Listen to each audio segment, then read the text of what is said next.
ಭಟ್ಕಳ ತಾಲೂಕಿನ mini ವಿಧಾನಸೌಧದಲ್ಲಿರುವ lift ಕಳೆದ 8 ದಿನಗಳಿಂದ ಹಾಳಾಗಿದ್ದು, ಇದರಿಂದ ಪ್ರತಿದಿನ ಸಾವಿರಾರು ಜನರು, ವಿಶೇಷವಾಗಿ ವೃದ್ಧರು, ಅಂಗವಿಕಲರು ಹಾಗೂ ಮಹಿಳೆಯರು ಮೇಲ್ಮಹಡಿಗಳಿಗೆ ತೆರಳುವಾಗ ನಾನಾ ತೊಂದರೆಗಳನ್ನು ಎದುರಿಸುತ್ತಿದ್ದಾರೆ.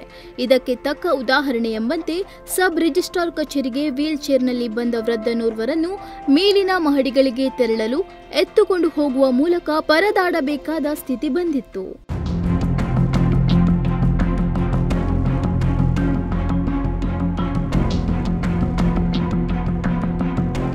ಮಿನಿ ವಿಧಾನಸೌಧದಲ್ಲಿ ಕಂದಾಯ ಇಲಾಖೆ, ಸಬ್ ರಿಜಿಸ್ಟ್ರಾರ್, ಸರ್ವೆ, ಖಜಾನೆ, ಚುನಾವಣೆ ಕಚೇರಿ ಸೇರಿದಂತೆ ಅನೇಕ ಕಚೇರಿಗಳಿದ್ದು, ದಿನನಿತ್ಯ ಸಾವಿರಾರು ಸಂಖ್ಯೆಯಲ್ಲಿ ಜನರು ಕೆಲಸ ಕಾರ್ಯಗಳಿಗೆ ಬರ್ತಾರೆ.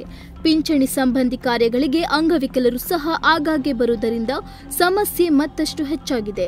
ವೃದ್ಧರಿಗೆ ಅನುಕೂಲವಾಗಲು ಇರುವ ಲಿಫ್ಟ್ ಕಳೆದ 8 ದಿನಗಳಿಂದ ಕೆಟ್ಟು ನಿಂತಿದ್ದರೂ ಕೂಡ ಅದನ್ನು ದುರಸ್ತಿಪಡಿಸುವ ಕನಿಷ್ಠ ಜ್ಞಾನ ಇಲ್ಲವಾಯ್ತ ಅಧಿಕಾರಿಗಳಿಗೆ. ಕೆಲವು ದಿನಗಳ ಹಿಂದೆ ತಹಶೀಲ್ದಾರರ ಕಚೇರಿ ಸಿಬ್ಬಂದಿ ಒಬ್ಬರು ಲಿಫ್ಟ್ನಲ್ಲಿ ಅರ್ಧ ಗಂಟೆ ಜಾಮ್ ಆಗಿದ್ದ ಘಟನೆ ನಡೆದಿತ್ತು.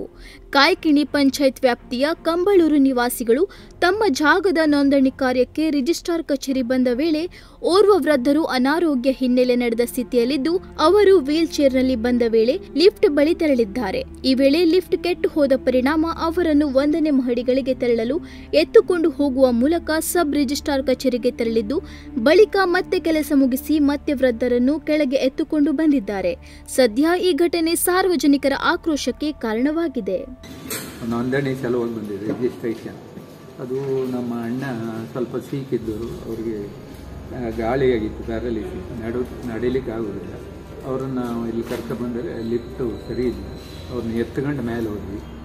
ಅದು ಕಷ್ಟ ಆಯಿತು. ಈಗ ಇನ್ನು ಮುಂದೆ ಇಂಥ ಸೀಕಿದ್ದವರಿಗೆಲ್ಲ ಹಿಂಗೆ ಮಾಡೋದು ಭಾರಿ ಕಷ್ಟ ಆಗ್ತದೆ. ಅದಕ್ಕಾಗಿ ಲಿಫ್ಟನ್ನು ಕೂಡಲೇ ಸರಿ ಮಾಡೋದು ಒಳ್ಳೆಯದು. ಈ ಬಗ್ಗೆ ಮಾತನಾಡಿದ ವೃದ್ಧನ ಸಹೋದರ ಗಣಪಯ್ಯ ಮಾಸ್ತಯ್ಯ ದೇವಾಡಿಗ, ನನ್ನ ಅಣ್ಣನಿಗೆ ಸ್ಟ್ರೋಕ್ ಆಗಿದೆ, ನಡೆಯಲು ಸಾಧ್ಯವಿಲ್ಲ. ಲಿಫ್ಟನ್ನು ಸರಿಪಡಿಸದೇ ಇರುವುದರಿಂದ ನಾವು ಬಹಳ ಕಷ್ಟ ಅನುಭವಿಸುತ್ತಿದ್ದೇವೆ.